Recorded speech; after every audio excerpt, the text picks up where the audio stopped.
Welcome to my channel legal socio talks. आज मैं आपके लिए एक लेटेस्ट टॉपिक पर वीडियो लेकर आई हूं और उसका टॉपिक है कि पेट्रोल और डीजल को अगर जीएसटी के दायरे में ला दिया जाए तो इससे पेट्रोल डीजल के दामों में कितना फ़र्क पड़ेगा और उससे आपकी जेब पर कितना बोझ कम होगा।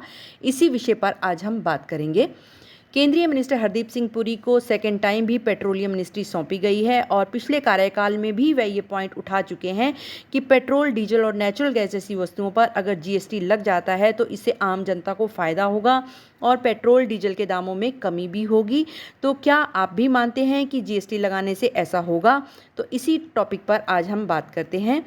जैसा कि आप जानते हैं, फ्यूल एंड लिकर राज्य सरकारों के लिए मेजर सोर्स ऑफ रेवेन्यू है। इसी को लेकर सरकार की कमाई होती है। क्या राज्य सरकारें इसके लिए सहमत होंगी? और अगर पेट्रोल और डीजल की मौजूदा जो टैक्स सिस्टम है उसे हटा दिया जाए और उसकी जगह जीएसटी लगा दिया जाए तो क्या कीमतों में फ़र्क पड़ेगा? तो आइए जानते हैं आज की इस वीडियो में, इसी बात को डीपली से जानने की कोशिश करते हैं।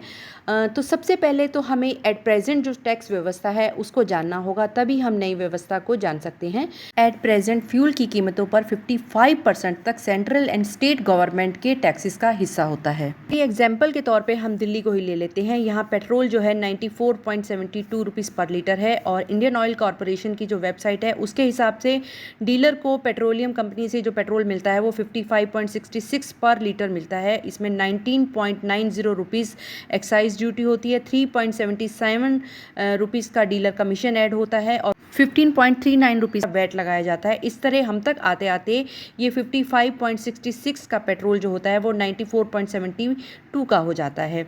तो आप ये भी जानते हैं कि जो एक्साइज और वैट लगाया जाता है उसी से ही सरकारों की कमाई होती है। जो केंद्र सरकार है वो एक्साइज ड्यूटी से कमाती है और स्टेट गवर्नमेंट वैट लगाकर अपना राजस्व मजबूत करती है। और हर राज्य में जो वैट की परसेंटेज है वो अलग होती है। उसी वजह से ही हर राज्य में पेट्रोल की कीमतों में भी फ़र्क होता है। दिल्ली में अगर 35 रुपीज़ के आसपास का जो टैक्स है उसमें 20 रुपीज़ केंद्र के पास जाता है और 10 रुपीज़ जो है वो राज्य सरकार के पास जाता है। और ऐसी परसेंटेज हर राज्य में अलग है। जैसे आंध्रा में ये 31% है और कर्नाटका में ये 25.92% तक जाता है। तो आइए जानते हैं कि अगर ये एट प्रेजेंट जो टैक्स व्यवस्था है अगर उसको हटा दिया जाता है और जीएसटी लगा दिया जाता है तो जीएसटी लगने से कीमतों पर क्या फ़र्क पड़ेगा।